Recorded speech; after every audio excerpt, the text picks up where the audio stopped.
This is my true story. After my wife passed, I thought my son would take care of me. I had spent my life giving him everything: food, home, comfort, and love. But one morning, he drove me to a care home and left me there without asking. He said it was for my good, but it felt like exile. I sat in that small room, staring at the walls, wondering how love could turn into convenience. Yet I stayed silent, because one day I promised myself this place wouldn't be my prison. It would become my victory. Before I tell you how that happened, tell me where you're watching from. And don't forget to subscribe, because what came next changed everything. I spent my whole life working so my son could live better than I ever did. Every morning before sunrise, I would leave for work, carrying my lunch in an old metal box and hope in my heart. The days were long, the pay was small, but I never complained, because every time I saw my son smile, the tiredness melted away. I wanted him to have everything I never had: education, comfort, and freedom. Every coin I earned had his name on it. Every decision I made was for his future. There were times when I skipped my own meals just so he could eat well. I wore the same pair of shoes until they cracked, while his shelves filled with new ones every year. During the winters, I wrapped myself in an old blanket so he could have the thicker one. When school trips came, I borrowed money so he could go and not feel left out. I wanted him to grow with pride, not shame. To me, a father's duty was to make his child's road smooth, even if it meant walking barefoot beside it. As the years passed, my back bent from labor, but my heart stayed proud. I watched him grow tall, strong, and full of dreams. I stood behind him at every step, never asking for thanks. I thought my sacrifices were silent gifts that love would one day repay. I imagined him, as an adult, remembering all those small moments when I chose his comfort over my own. I believed he would one day look at me not as a burden, but as his foundation. I remember the nights when he studied late for his exams. I would stay awake too, pretending to read, just to make sure he didn't feel alone. Sometimes I found him asleep over his books, and I would cover him with my shawl. Those moments filled my heart with warmth. I thought, he will remember this when I'm old. I truly believe children never forget the hands that raised them. But life has a way of teaching hard lessons. When he finished his studies and found success, I thought my job as a father was done. I thought I could rest at last. I didn't want money or gifts. All I wanted was company, just someone to talk to share stories, to have dinner together once in a while. I thought love was the reward for all the years of sacrifice. I didn't know silence would replace it. When I retired, I handed over my savings and the house papers to him. I told him it was for his future, for his family. I thought I was doing the right thing, as every father should. What I didn't see was how giving him everything also meant giving away control, respect, and even my place in his world. Slowly, I became invisible in the home I built. My words no longer mattered. My presence no longer felt wanted. Still, I never complained. I told myself, he's busy. He's doing well. He'll come around. I remembered how I used to come home late after work, tired, and how he would wait for me. Now I was the one waiting for a son who rarely showed up, waiting for love that no longer came. Every birthday, every festival, I sat alone with a cup of tea, convincing myself that maybe next year would be different. But next year never changed. Even as I grew older and my hands shook, I never stopped blessing him. I prayed for his happiness every night. I asked for his health, his success, his peace. I told myself a father's heart doesn't stop loving just because it's hurt. But deep inside, I began to feel the cold truth. Sacrifice without respect becomes self-destruction. I had built a life of giving, but I forgot to leave something for myself. I gave him money, home, time, health, and love. When he started earning, I thought he would bring back warmth to the house, but he brought distance instead. Every visit was shorter, every conversation colder. He spoke to me like someone speaks to an old photograph, familiar but without feeling. I began to understand that time changes people, but it should never change their gratitude. The house that once echoed with laughter now felt like a stranger's place. The dining table had one empty chair, too many. I used to sit quietly while he talked about business, travel, and friends.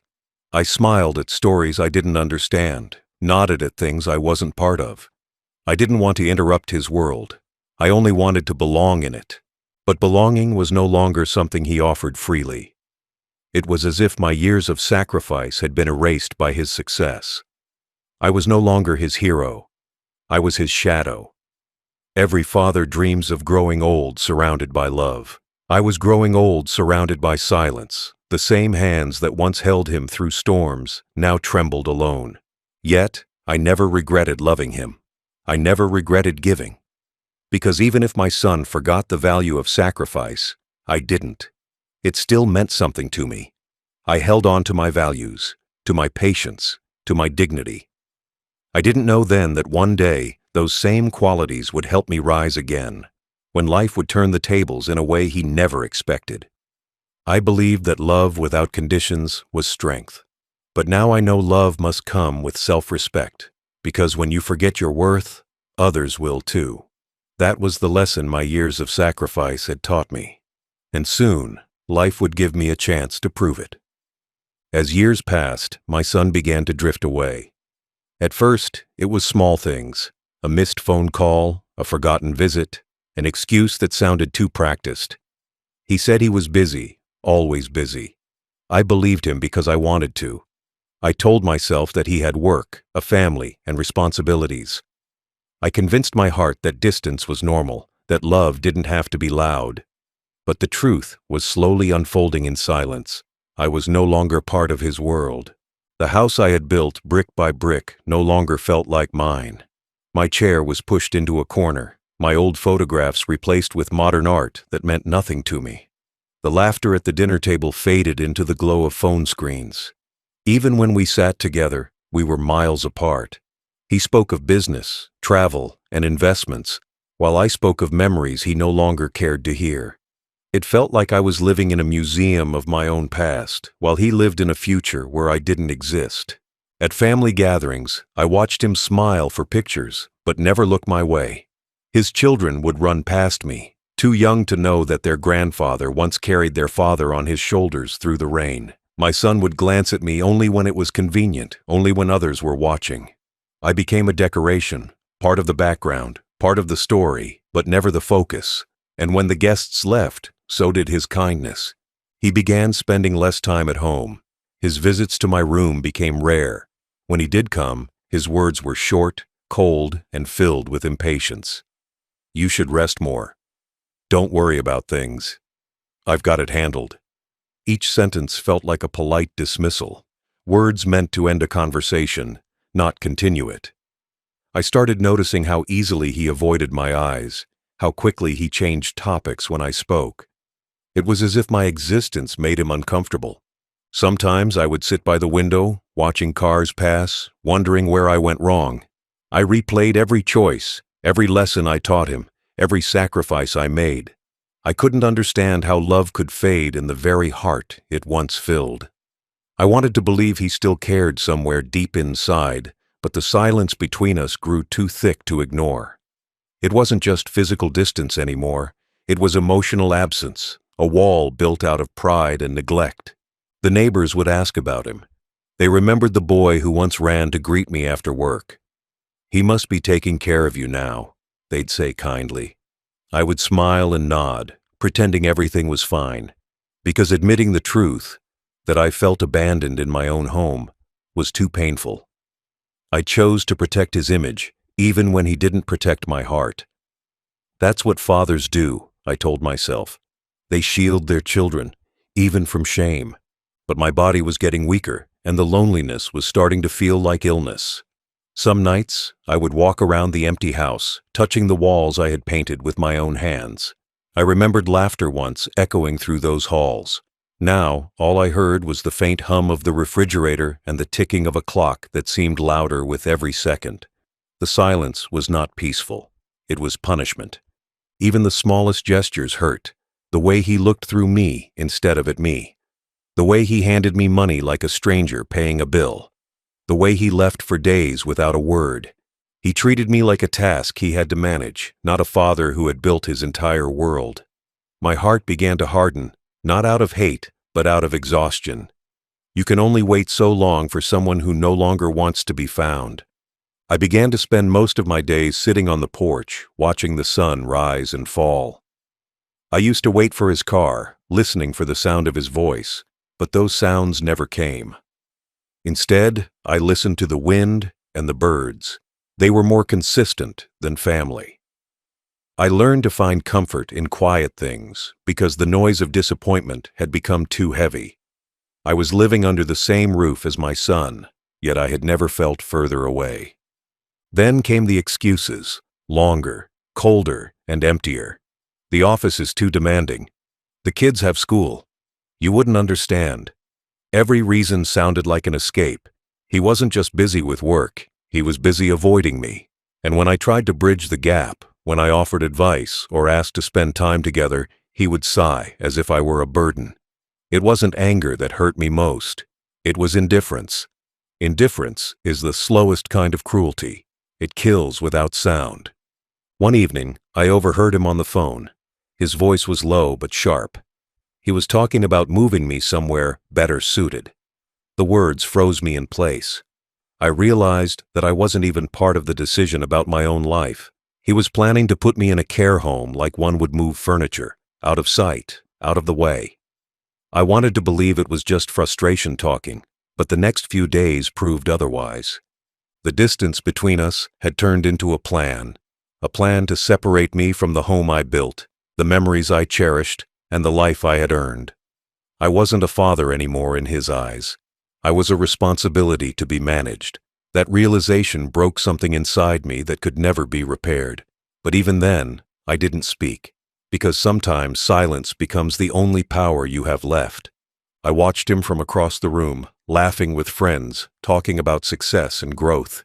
He didn't notice the way my hands shook or the way my eyes watered. He didn't see the man who had once held him through storms.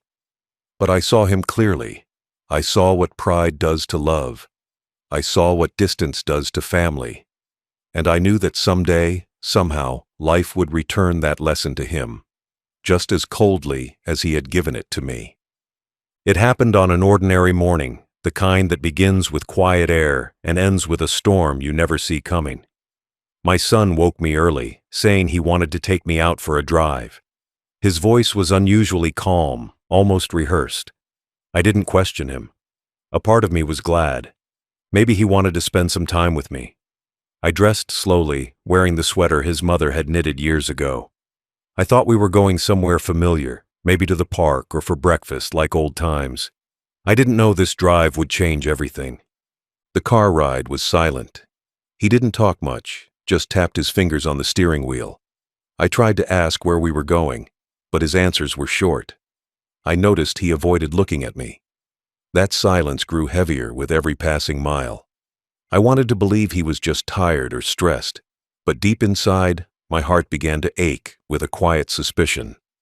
Something didn't feel right, yet I held on to hope, because that's what fathers do, even when the truth is already breaking inside them. When the car stopped, I looked out and saw a large building with wide glass doors and white walls. The sign outside read, "Evergreen Care Home." I remember my heart sinking. My hands started trembling without my permission.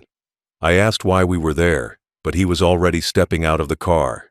The staff came rushing with warm smiles, greeting me like I was expected. That's when I realized everything had already been arranged. Papers were signed, bags were packed, decisions were made, and I had no part in any of it. They called my name like I was a guest checking into a hotel. I forced a weak smile, but my chest felt heavy. My son stood beside me, looking everywhere but my eyes.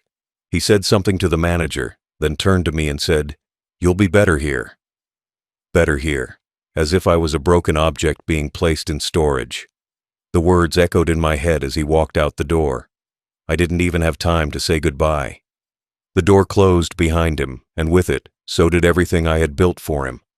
I sat on the small bed in my new room, surrounded by unfamiliar walls. The window overlooked a garden I didn't care to see. The sheets smelled clean, the floor was polished, and everything was neat. but nothing felt like home. I looked at my trembling hands, the same hands that once built his crib, fixed his toys, and paid for his dreams. Those hands were now shaking with disbelief. I tried to tell myself this was temporary, that maybe he just wanted me to rest. But deep down, I knew it wasn't. This wasn't care. This was rejection. The staff spoke kindly, but I couldn't hear much over the noise in my head. I kept thinking about my house, the sound of the clock, the smell of morning tea, the photograph of his mother on the table. Everything I loved was left behind. My memories, my comfort, my place in the world, all taken from me without a word. I had become an assignment to be checked off, a problem solved through paperwork. It was not anger I felt. It was emptiness, a hollow silence that no one could fill. Days turned into weeks, and he didn't visit. Not once. Every morning, I watched the gate, hoping his car would appear. It never did. Instead, I received messages from the staff saying, "Your son is very busy." Busy, the same excuse that had built the wall between us. I started to realize he hadn't brought me there out of concern. He brought me there out of convenience. I wasn't his father anymore. I was his responsibility, and responsibilities are easier to manage when they're out of sight. I noticed the other residents had families who visited often, daughters, sons, grandchildren. They brought laughter and warmth into those sterile halls. But my room remained quiet. I ate alone, walked alone, sat alone. The only sound that kept me company was the ticking of a clock that seemed to mock me with every second. I wondered if he ever felt guilt. I wondered if he ever thought of me while sitting in the house I built. But I doubted it. People who treat love as a burden rarely feel the weight of what they've done. One evening, the caretaker asked if I wanted to call him. I said no. Not because I didn't want to speak, but because I had nothing left to say. What could I tell him? That I missed him? That I forgave him? Number. Forgiveness must be earned, not assumed.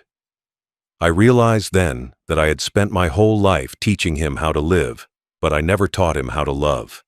And that was my mistake. Fathers often forget that lessons of the heart matter more than lessons of success. Yet even in that sadness, something inside me refused to die. My dignity, my pride, my sense of justice.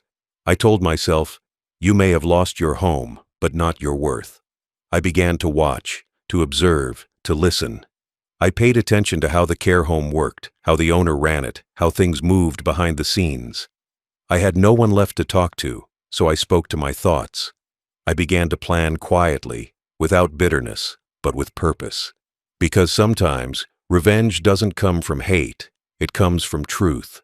That betrayal could have broken me, but instead, it rebuilt me. It showed me who truly valued me and who only pretended to. It showed me the difference between family by blood and family by respect. My son thought he had put me away to fade in silence. What he didn't know was that this place, this care home, would become the stage where his arrogance would one day collapse. Life has a strange way of turning pain into power, and I was about to learn just how sharp that truth could be. Nights in the care home were the hardest. The lights would dim, the halls would go quiet, and all that remained was the sound of clocks ticking and distant footsteps. I would lie in bed, staring at the ceiling, trying to remember the warmth of my old home, the smell of my wife's cooking, the creak of my chair, the laughter that once filled the air. But memories are cruel companions. They comfort you for a moment, then leave you with the reminder of what you've lost. That pain doesn't scream. It whispers, again and again, until it becomes part of your breathing. Some nights, I would dream of my son as a little boy, running toward me with open arms, calling my name with love. I would wake up smiling for a second before the truth struck. He wasn't that boy anymore. The man he had become wouldn't even call to check if I was alive. It's strange how time can change, not just faces, but hearts. I had raised a child with love, but I was left with a stranger made of pride and distance. That thought sat heavy in my chest every morning as I watched the sunrise through the small window by my bed. The other residents had stories too, of sons and daughters who forgot, who visited once a year just to say they did. Some cried, some laughed through their tears, but all of us carried the same emptiness. We became a quiet family of broken hearts, bonded by abandonment. We smiled at each other during breakfast, pretending we were fine, but our eyes told the truth. I realized then that old age isn't about weak bones or slow steps. It's about invisible wounds, the kind that come from being forgotten by the ones you loved the most. During the day, I would sit by the garden, watching birds pick crumbs from the ground. The sky above was the same one I had looked at my whole life, yet it felt different now. It wasn't freedom anymore. It was a ceiling that kept me trapped inside my own thoughts. I missed walking through my own front gate, hearing my neighbors greet me, feeling the soil under my feet. Here, everything was organized. Meals on time, medicine on time, sleep on time, but love had no schedule. You could have everything you needed and still feel completely empty. The staff tried to be kind. They smiled, spoke gently, and called me sir. But kindness given out of duty doesn't touch the heart the way love does. I thanked them anyway, because I knew they meant no harm. I didn't want pity. I wanted purpose. I wanted to be useful again, to fix something, to teach someone, to feel needed. Instead, I was surrounded by silence that reminded me every minute that I had been replaced by convenience. I wasn't wanted. I was managed. That truth hurt more than any illness could. At night, I would take out the old photograph of my family. My wife stood beside me, holding our young son in her arms. We had nothing then, just dreams and hope. I would run my fingers over their faces, feeling the smooth paper, wishing I could step back into that moment. But photographs don't change, only people do. And mine had changed beyond recognition. Each time I looked at that picture, I felt a strange mix of pride and pain. Pride for the love I gave, pain for how it ended. Sometimes I blamed myself. Maybe I had loved him too much. Maybe I had made life too easy for him. I gave without asking, forgave without teaching, and protected without consequence. I thought being a good father meant always saying yes. I didn't realize that too much giving can turn love into weakness in the eyes of the ungrateful. My son had grown up believing that I would always bend, that I would never break. But every man, no matter how strong, reaches a point where silence turns to stone. I watched days blend into weeks. Visitors came and went. I received none. The loneliness became routine, something I wore like a second skin. Still, I never let it destroy me. Pain can do two things, break you or build you. I chose the latter. I told myself that every wound I carried was a reminder that I had once loved deeply. That kind of love doesn't die easily. It turns into wisdom, into quiet strength. And slowly, that strength began to whisper something new inside me. A plan, a way to reclaim my dignity without shouting, without hate. I began noticing the world around me again. The owner of the care home was a hard-working man, struggling to keep the place running. He spoke often about finances, expansion, and management. I listened silently, nodding, storing every detail in my mind. Years of experience had taught me how to recognize opportunity, even in the smallest conversations. I didn't know it yet, but fate was already opening a door for me. A door that would lead me to peace and justice. Sometimes life hides your redemption inside your pain. You just have to stay quiet long enough to see it. Every night, before I went to sleep, I whispered to myself, "You're not done yet." Those words became my anchor. I refused to let my story end in that care home as a victim. I had been many things in life, a worker, a father, a husband, a provider, and I wasn't going to end as someone's forgotten past. My son may have thrown me away, but he had no idea that I still held something powerful, my will, my mind, and the truth. And I was going to use all of them in a way he would never forget. Life has a strange way of sending light into the darkest corners. It came to me through the owner of the care home, a middle-aged man named Mr. Harris. He wasn't like the others. While most saw us as patients to be managed, he saw people with stories worth listening to. He would stop by my room sometimes, not to check on my health, but to talk. At first, I didn't say much.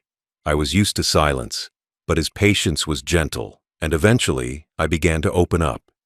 Slowly, conversations replaced loneliness. He told me about his struggles, how he had inherited the care home after his father's death, how he was trying to improve it but lacked proper funds. He was proud, hardworking, and honest. I listened quietly, letting him speak, because for the first time in a long time, someone was talking to me, not at me. I could see the same exhaustion in his eyes that I once carried when I was younger, trying to build a future for my own son. There was something familiar about his sincerity, something that reminded me of the person I used to be. One evening, as we sat in the common hall, he spoke about his dream of expanding the home, to make it more comfortable, to help more elders live with dignity. He had plans written on scraps of paper, budgets half finished, and numbers that didn't quite add up. I watched him explain everything with passion, his hands moving like a man who truly believed in his work. It stirred something inside me, the businessman I once was, the builder who had created everything from nothing. I realized I still had that skill within me, buried under the dust of disappointment. Over the next few weeks, our conversations grew deeper. I began offering small suggestions, not out of pride, but out of genuine interest. I talked about how to manage finances, how to attract investors, how to grow without losing integrity. He listened with full attention, taking notes like a student eager to learn. For the first time since my son abandoned me, I felt useful again. My mind, once dulled by sorrow, began to come alive with ideas. I spent nights sketching plans on paper, imagining ways to help him succeed. Then, one afternoon, he walked into my room holding a folder. Inside were documents, figures, and proposals. He said he trusted my judgment and wanted my opinion. That small gesture hit me harder than he could ever know. Trust. It was something I hadn't felt in years. I stayed up late reading every line, analyzing, calculating, and adjusting. The thrill of creation returned to me, the same feeling I had when I once built my company from scratch. For the first time in a long time, I wasn't just surviving, I was contributing. It was during those nights that I realized how much people underestimate the elderly. They think age makes you weak, but age gives you clarity. It strips away illusions and leaves only truth. I saw clearly what Mr. Harris was trying to do. He wanted to build something honorable, something that mattered. And I wanted to help him, not just because he deserved it, but because I needed to remind myself that I still had purpose. My son had taken away my home, but he couldn't take away my mind or my wisdom. I shared my experience, how I had handled business partnerships, how I avoided traps, how to manage risk. Mr. Harris listened carefully, asking questions, eager to learn. The more we talked, the more I saw potential. One day, he admitted he needed an investor, but didn't know who to trust. That was when I decided to step forward. I still had a few assets left, small investments, savings, things my son didn't even know existed. I had kept them untouched for years, thinking I'd use them for emergencies. Now I realized this was that moment. I didn't tell anyone, not even the staff. Quietly, I arranged a meeting with my lawyer. Together, we reviewed everything: the contracts, the shares, the risks. I wanted to do it right. I wasn't throwing money away. I was planting seeds. When the deal was done, I became a silent partner in the care home. It wasn't a grand investment, but it was enough to help the business grow and give me a rightful place again, not as a resident, but as a man of worth. The change was slow but visible. New staff were hired, better facilities were added, and the home's reputation started to rise. Visitors began choosing it over others. I would sit by the garden, watching new faces arrive, feeling a quiet sense of pride. Every corner of that place carried a piece of my effort. Mr. Harris would smile and thank me often, but I told him gratitude wasn't needed. What mattered was that the home now stood for dignity, something I had been denied but was helping restore for others. As the months passed, my health improved, not because of medicine, but because my soul finally found peace in purpose.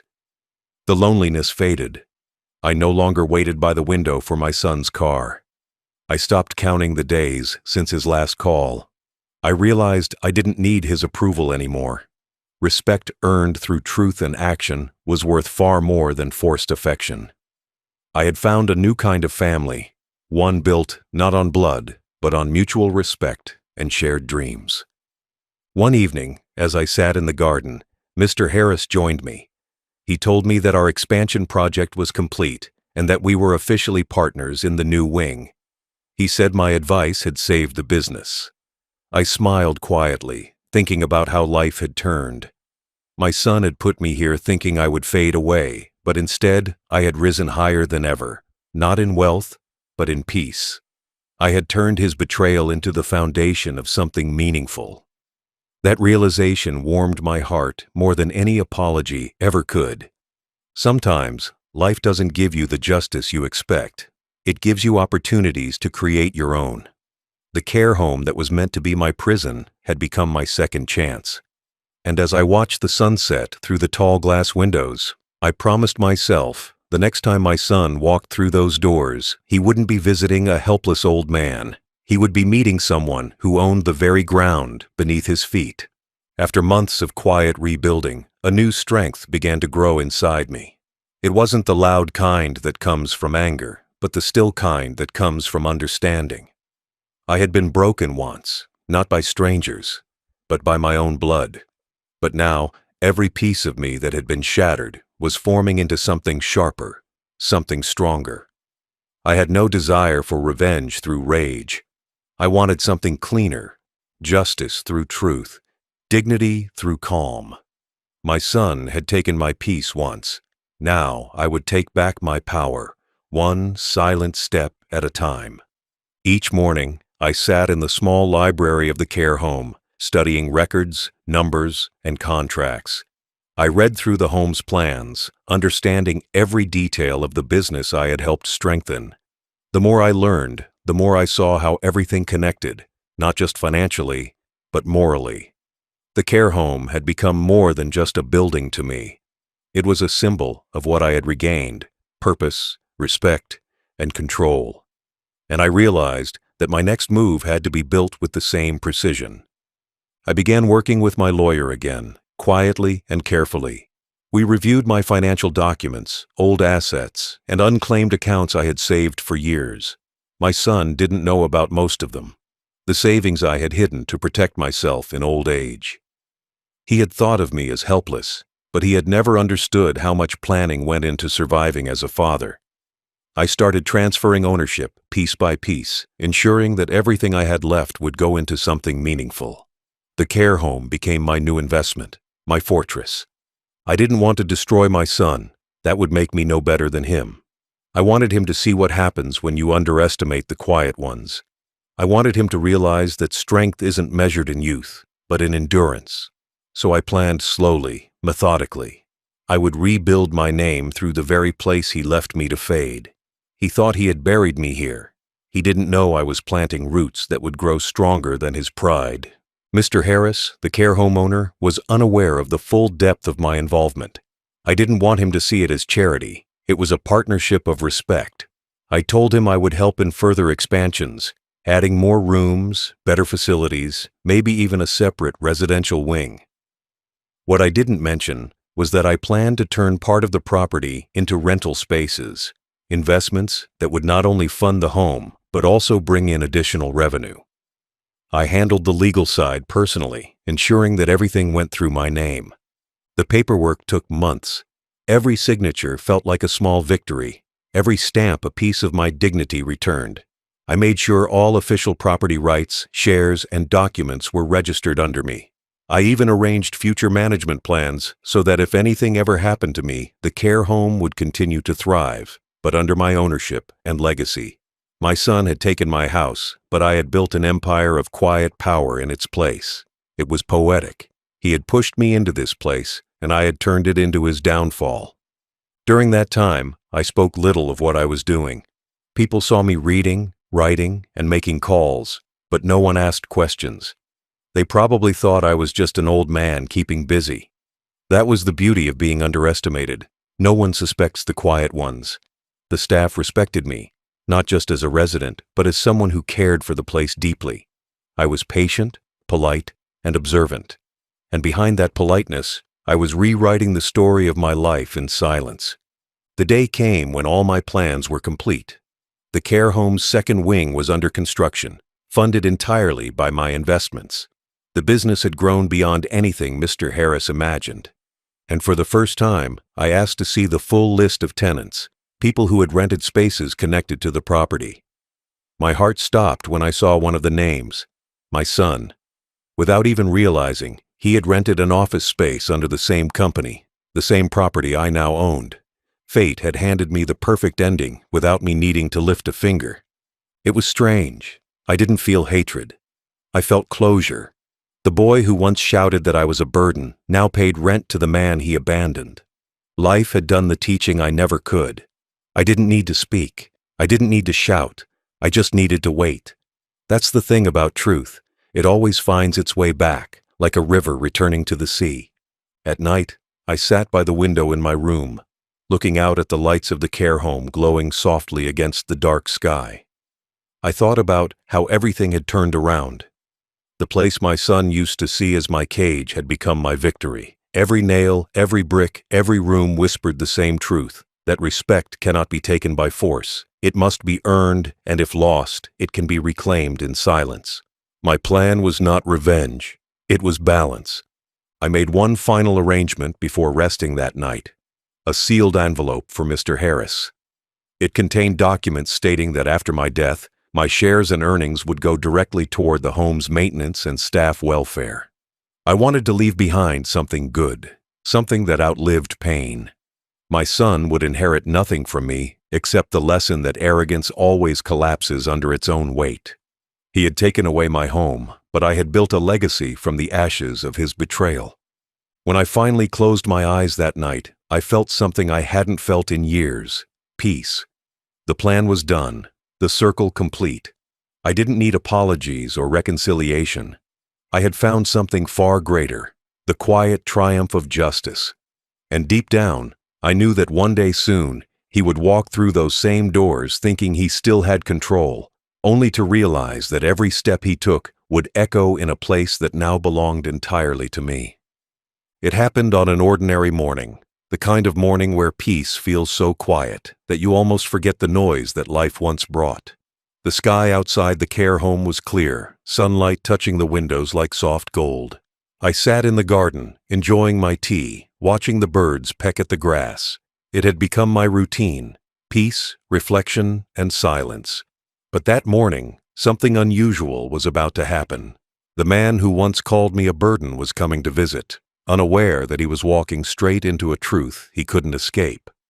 I saw his car pull into the driveway, polished, loud, and proud, much like the man who owned it. It had been months since I last saw him. Time had carved lines on my face, but arrogance had carved deeper ones on his. He walked in wearing his usual confidence, the kind of confidence that feeds on money, not morals. The staff greeted him politely.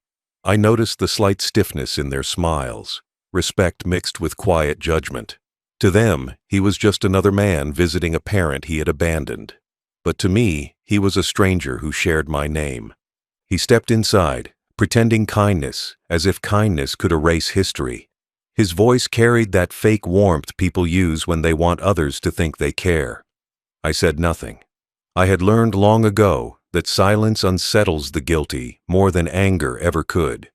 He spoke loudly, making sure everyone heard how well I was doing, as if this visit was an act of love. But beneath that voice, I could still hear the same tone that once told me I was useless, that I was better hidden away than seen. Then it happened, a moment so small, yet so powerful, it would rewrite everything. One of the care home staff walked over, clipboard in hand, and said with a professional smile, "Good morning, tenant. How can we help you today?" My son froze. His smile faded, his head turned sharply, and confusion washed over his face.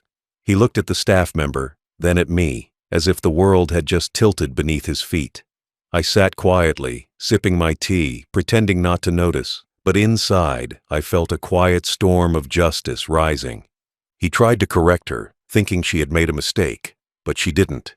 The title, Tenant, was no accident. His company, his office, his workspace, all rented under the property that now belonged to me. The very man who had thrown me out of my own home now stood as a paying tenant in mine. He blinked, stammered, and asked questions. The staff explained politely that the care home and its adjoining properties were under new ownership.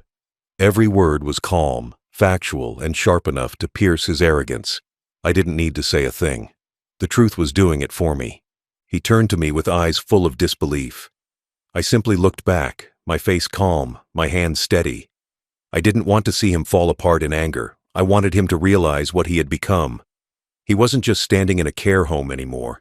He was standing in my empire, one built from the ashes of his betrayal. The same walls he left me behind were now his walls to answer to.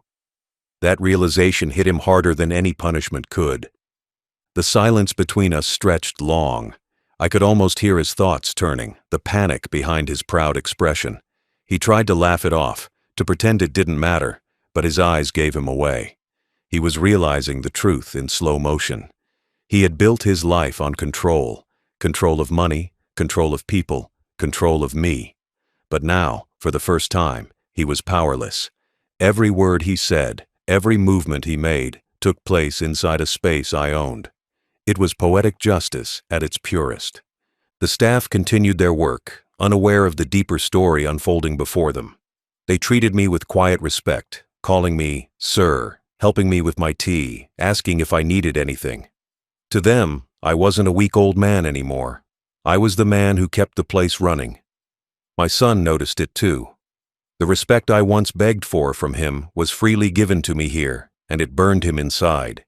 He realized that money can buy comfort, but not honor. That's something only truth can earn. He left that day without saying much. The same man who once shouted orders now walked out quietly, defeated by dignity. I watched him leave, his shoulders heavy with shame. As his car disappeared down the road, I felt no anger, no pride, just peace.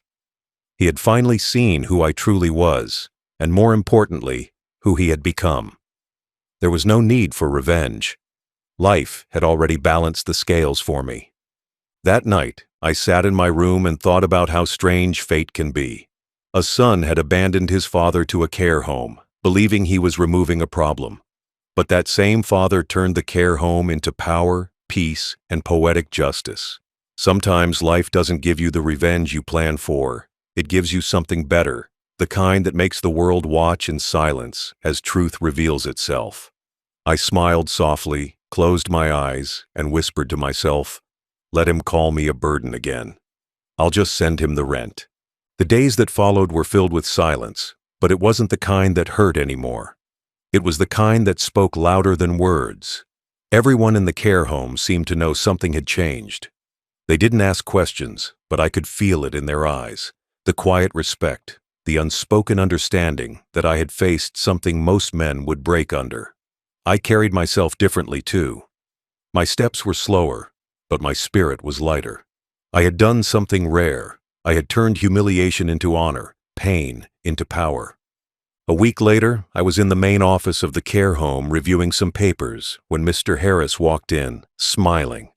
He told me the new expansion was officially complete. The business had tripled in value. Every investment, every risk had paid off. I nodded quietly, thanking him for his trust. He then handed me a folder, my ownership confirmation. My name, printed clearly at the top, followed by the title, Majority Shareholder. It felt surreal to look at it. The same hands that once trembled from betrayal now held control over everything that once represented weakness. That afternoon, a familiar car pulled into the driveway again. I recognized the sound instantly. My son had returned, but this time, his face carried something different. There was no arrogance, no smile, only uncertainty. He walked in slower, his head lowered slightly, the way guilty men walk into places that remember their sins. He approached me quietly, pretending to care once again, but this time I could see through the thin mask. Behind his eyes was desperation. Life had begun to punish him in ways he couldn't hide. He started talking about his company, how his business was struggling, how he was short on funds. He needed help, just a small loan, he said. He thought I didn't know the full story, but I did. I already knew his company had borrowed heavily from investors, failed to deliver on projects, and was now collapsing under debt. The final nail was the loan he had unknowingly taken from my care home's financial branch, a loan I now had power over. Fate had made sure our paths crossed in ways that no one could plan. I let him talk, every word dripping with false humility. He spoke about how much he missed me, how he wanted to make things right. I watched his face carefully, remembering the man who once told me I was a curse. Now the same man stood before me, begging unknowingly in my presence. He had no idea that the old man he abandoned now signed the papers that decided his financial future. My silence was the only answer he would ever get. Then, as if destiny itself wanted to finish the story, Mr. Harris entered the room to deliver some documents. He greeted me respectfully, calling me "Sir," then turned to my son and said politely, "Tenant accounts have been processed, sir. The payments are confirmed for this month." My son froze mid-sentence. He blinked, trying to understand what he just heard. Tenant. That word again. He looked at Mr. Harris, then at me, his confusion growing into dread. He asked what the man meant, and Mr. Harris, unaware of the storm unfolding, explained casually, "Your company rents office space under our property, which is now under Mr. Thompson's ownership." The silence that followed felt endless. My son turned pale, his lips parting but no words coming out. He finally understood everything. He had been paying rent to me, the father he had thrown away. Every coin he had spent, every payment he had made, had gone into my pocket. For a moment, the room was frozen. My son stood there, shaking his head slowly, as if denying reality. I simply looked at him with calm eyes. I didn't need anger. I didn't need shouting. The truth stood between us, stronger than anything I could ever say.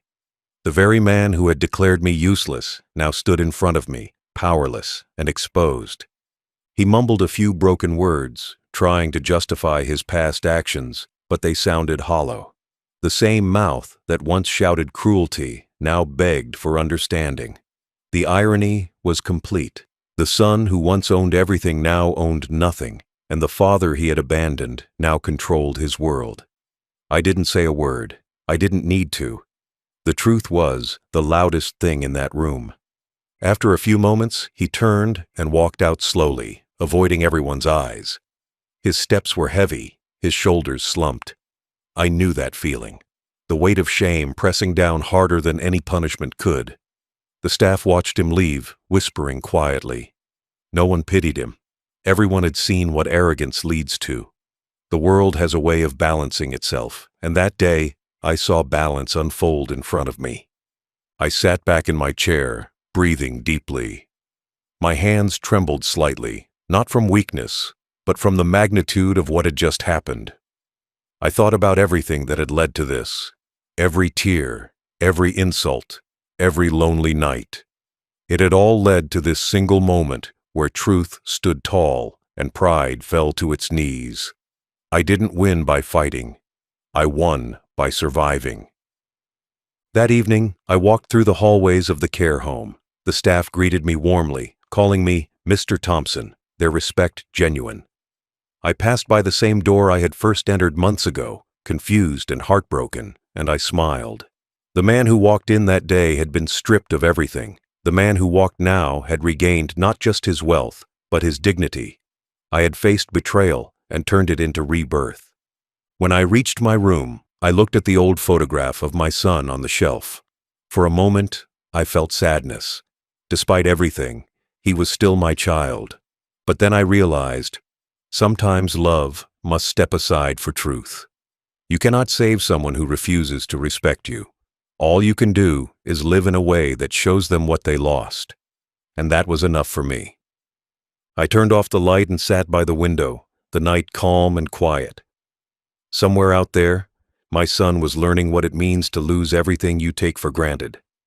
I didn't hate him. I simply pitied him. Because one day, he would look back and realize that the man he threw away was the only one who ever truly loved him. And by then, it would be too late. The days after the revelation were the calmest I had felt in decades. The air around me felt lighter, the walls of the care home warmer. It was as if the world had finally exhaled with me. I no longer carried the weight of injustice on my shoulders. I had endured betrayal, loneliness, and humiliation, but I had come out on the other side with dignity intact. Every morning, when the staff greeted me with smiles and respect, I realized something powerful. Freedom isn't about where you live, it's about who holds your peace. And now, for the first time in years, my peace was mine again. I didn't think much about revenge anymore. What once felt like a wound now felt like a scar, a reminder, but not a pain. My son's visits had stopped entirely after the last encounter. The silence from him didn't hurt, it healed. I no longer waited for apologies or explanations. Those things are for people who still care. What I had now was far more valuable: closure. He had lost everything that once made him proud, and I had gained everything that made me whole. The care home had changed too. It didn't feel like a place for the forgotten anymore. It had become a living example of redemption. The staff treated me not as a patient, but as a mentor. Younger residents came to me for advice, sharing their stories, their regrets, their hopes. I listened with patience, understanding the ache behind their words. I had once been like them, filled with disbelief that someone I loved could hurt me so deeply. But now, I was proof that even after betrayal, there is life. There is strength. There is freedom. Sometimes I would walk through the corridors late at night when the lights were dim and the air was quiet. I'd pause by the windows, looking out at the city lights flickering in the distance. Somewhere out there, my son lived a different life, one marked by regret, one shaped by his own decisions. I didn't hate him. I pitied him. Because while he had money once, he never had peace. He had comfort, but never conscience. And without conscience, a man owns nothing. I remembered the day he first brought me here, how I had felt small, helpless, and defeated. But now, when I walked through those same doors, I carried myself like a man who owned every inch of the floor beneath his feet. The same care home that was meant to bury my pride had become the monument of my comeback. The irony was poetic. My son had given me exile, but exile had given me empire. It was life's quiet joke, one I could finally laugh at without bitterness. I also made sure the people who stood by me were rewarded. The nurses who treated me kindly received bonuses. The staff who worked late to keep the home running got small gifts. I donated part of my profit to build a garden behind the home, a peaceful space where old souls could sit and feel the sun again. I named it Second Chance Garden, because that's what this place had become for me. A second chance at life, dignity, and peace. There were moments when the residents would gather around in the evenings, sharing stories of their families. Some cried, some laughed through their pain. When my turn came, I would simply say, "My son put me here thinking it was my end, but this place became my beginning." They would nod quietly, and I could see something change in their eyes. Hope, the one thing most old hearts forget they still have. On weekends, I spent hours reading in the sunroom. Books about life, about resilience, about forgiveness. The word forgiveness used to feel heavy, almost impossible. But with time, I learned that forgiveness isn't about letting someone else off the hook. It's about freeing yourself from the chain they left around your heart. And so, I forgave my son, not because he deserved it, but because I deserved peace. Sometimes, I'd receive letters from distant relatives who had heard what happened. They wrote words of shock, regret, and admiration. Some apologized for believing my son's stories, for staying silent when I needed them. I didn't reply to most of them. I didn't need to. My silence was my message. People learn more from quiet strength than from loud words. There was a strange comfort in solitude now. I no longer felt abandoned. I felt liberated. Every decision I made, every document I signed, carried the name of a man who refused to die in disgrace. I wasn't just living, I was leading, even in my old age. That's what freedom truly is.